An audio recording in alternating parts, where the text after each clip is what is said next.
গণতন্ত্ৰৰ প্ৰতি কিমান অশ্ৰদ্ধাশীল হলে এগৰাকী মুখ্যমন্ত্ৰীয়ে এই ধৰণৰ মন্তব্য দিব পাৰে।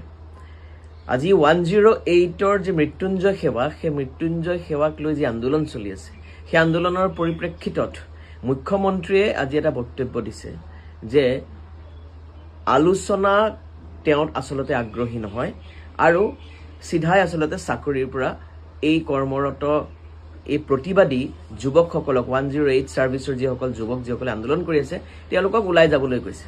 ঠিক আমি একেধৰণৰ ঘটনা দেখিছোঁ NHMৰ কৰ্মচাৰীসকলৰ ওপৰত ডাক্তৰ নাৰ্ছৰ যি দৰমহা, সেই দৰমহা 3 দিন বা 7 দিনৰ তেওঁলোকে কৰ্তন কৰিছে।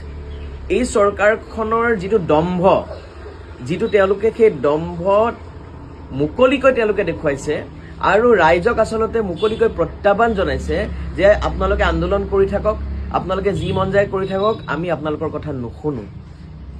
কিয় এই সাহস পাইছে? আৰু সেইকাৰণে অসমৰ ৰাইজে এই অহংকাৰ, এই দৰ্প চূৰ্ণ কৰিব লাগিব। আজি কোনেও ফূৰ্তিত আন্দোলন নকৰে, বিশেষকৈ কৰ্মচাৰী আৰু শ্ৰমিকসকলে কেতিয়াও ফূৰ্তিত আন্দোলন নকৰে।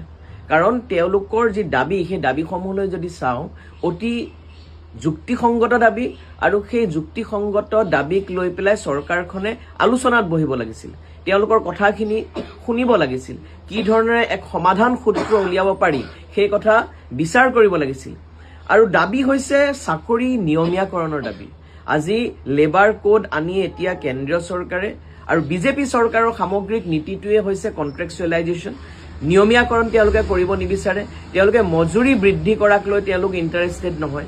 কাৰণ বহু বছৰ ধৰি তেওঁলোক এই কৰ্মচাৰীসকলে, এই মৃত্যুঞ্জয় সেৱা আগবঢ়াই থকা যুৱকসকলে তেওঁলোকে দীৰ্ঘ সময় ধৰি তেওঁলোকৰ মজুৰি বৃদ্ধি হোৱা নাই।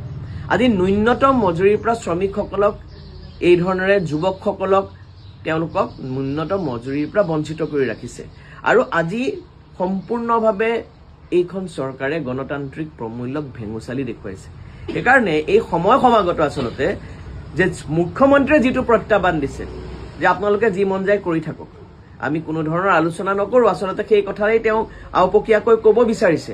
আৰু দৰমহা কৰ্তনৰ দৰে যি সেৱাক এটা সময়ত গোটেই হেল্থ ছাৰ্ভিচটো চলাই নিয়াৰ ক্ষেত্ৰত কৰোনা মহামাৰীৰ পৰা আৰম্ভ কৰি গোটেই সময়ছোৱাত যিসকল মানুহে নিজৰ প্ৰাণটো হাতত ৰাখি কাম কৰিছিলে, সাধাৰণ অসমৰ গোটেই স্বাস্থ্য সেৱাটো চলাই ৰাখিছিলে, এই NHMৰ কৰ্মচাৰীসকলে হওক বা 108ৰ এই যুৱকসকলে হওক, তেওঁলোকৰ প্ৰতি সম্পূৰ্ণ অসন্মান দেখুওৱা এই মুখ্যমন্ত্ৰীক আচলতে সঠিক প্ৰত্যুত্তৰ দিয়াৰ সময় সমাগত হৈছে।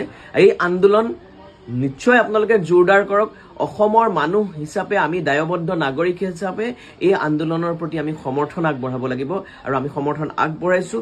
মুখ্যমন্ত্ৰীয়ে আলোচনাত বহক, আলোচনাৰ মাধ্যমেদি কথা পাতক। কাৰণ এইখন দেশত ৰাজতন্ত্ৰ চলি থকা নাই, এইখন দেশৰ এখন সংবিধান আছে আৰু এই সংবিধানে মানুহক আন্দোলন কৰাক, মানুহৰ বক্তব্য ৰখাৰ, মানুহৰ নিজৰ অধিকাৰৰ কাৰণে যুঁজ দিয়াৰ সম্পূৰ্ণ সুযোগ এই সংবিধানে দিছে। এই সংবিধানৰ প্ৰতি আচলতে হিমন্ত বিশ্ব শৰ্মাই অসন্মান প্ৰদৰ্শন কৰিছে। কাৰণে অসমৰ এই থলুৱা যুৱক যুৱতী, অসমবাসীৰ এই সন্তান, এই কৰ্মচাৰীসকল সকলোৱে আন্দোলনৰ প্ৰতি আমি আমাৰ সমৰ্থন আগবঢ়াইছোঁ। সেয়া NHMৰ কৰ্মচাৰীসকলৰ ওপৰত যি অত্যাচাৰ তাৰ আমি গৰিহণা দিছোঁ, তেওঁলোকৰ দৰমহা কৰ্তনৰ বিষয়টোক আমি গৰিহণা দিছোঁ। আৰু মৃত্যুঞ্জয় এই 108ৰ যিটো ছাৰ্ভিচ, সেই ছাৰ্ভিচ অসমৰ ৰাইজৰ কাৰণে গুৰুত্বপূৰ্ণ, সেই কথাটো মুখ্যমন্ত্ৰীয়ে বুজা উচিত। আৰু অতি শীঘ্ৰে এই সকলোৰে লগত আলোচনা বহি আপুনি সঠিক সমাধান সূত্ৰ উলিয়াওক।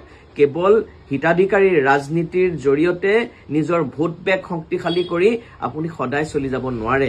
26ত নিশ্চয় অসমৰ ৰাইজে আপোনাক প্ৰত্যুত্তৰ দিব।